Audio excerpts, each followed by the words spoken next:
بسم الله الرحمن الرحيم. الإخوة والأخوات أبناء شعب مصر،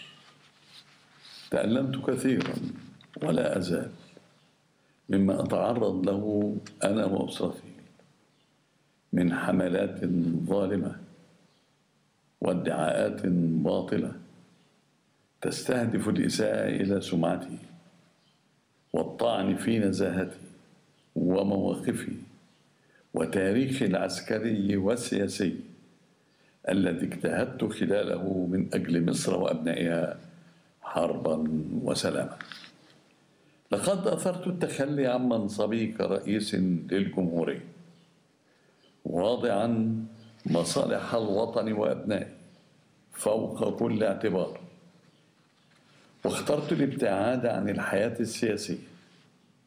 متمنيا لمصر وشعبها الخير والتوفيق والنجاح خلال المرحلة المقبلة. إلا أنني وقد قضيت عمرا في خدمة الوطن بشرف وأمانة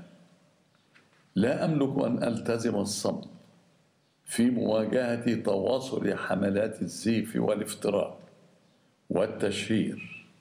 واستمرار محاولات النيل من سمعتي ونزاهتي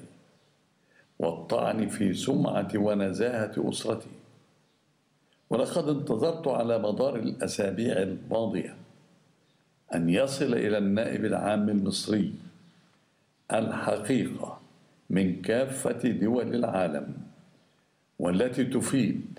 عدم ملكيتي لأي أصول نقدية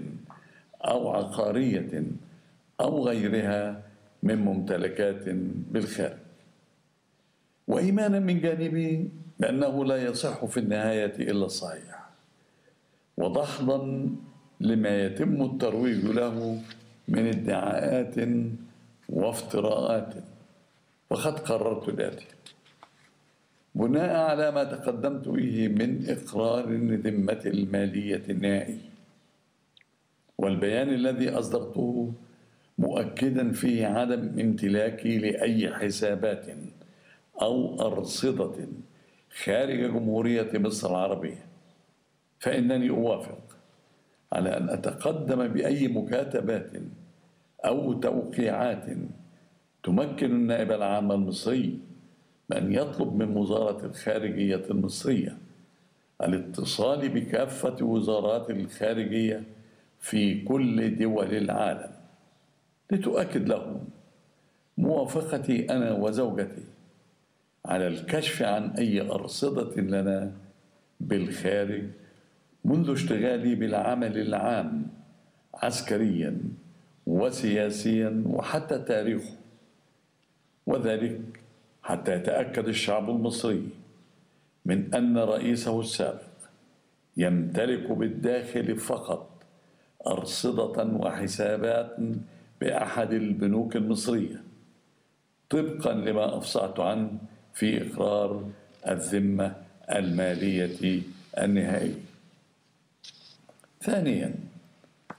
موافقتي على تقديم أي مكاتبات أو توقيعات تمكن النائب العام المصري من خلال وزارة الخارجية المصرية الاتصال بكافة وزارات الخارجية في كل دول العالم لاتخاذ الإجراءات القانونية المناسبة للكشف عما إذا كنت أنا وزوجتي وأي من أبنائي علاء وجمال نمتلك أي عقارات أو أي أصول عقارية بشكل مباشر أو غير مباشر، سواء كانت تجارية أو شخصية، منذ اشتغالي بالعمل العام عسكريا وسياسيا وحتى تاريخه، حتى يتسنى للجميع التأكد من كذب كافة الادعاءات التي تناولتها وسائل الإعلام والصحف المحلية والأجنبية حول أصول عقارية ضخمة ومزعومة في الخارج أمتلكها أنا وأسرتي. هذا وسيتضح من الإجراءات المعمول بها أن عناصر ومصادر أرصدة وممتلكات أبنائي علاء وجمال، بعيدة عن شبهة استغلال النفوذ أو التربح بصورة غير مشروعة أو غير قانونية. وبناء عليه، وبعد انتهاء الجهات المعنية من هذا والتأكد من سلامته وصحته، فإنني أحتفظ بكافة حقوقي القانونية تجاه كل من تعمد النيل مني ومن سمعتي ومن سمعة أسرتي بالداخل والخارج. الإخوة والأخوات، ستظل مصر دائما لنا جميعا هي الهدف والرجاء. وفق الله مصر وشعبها، وسدد على طريق الخير خطى أبنائها.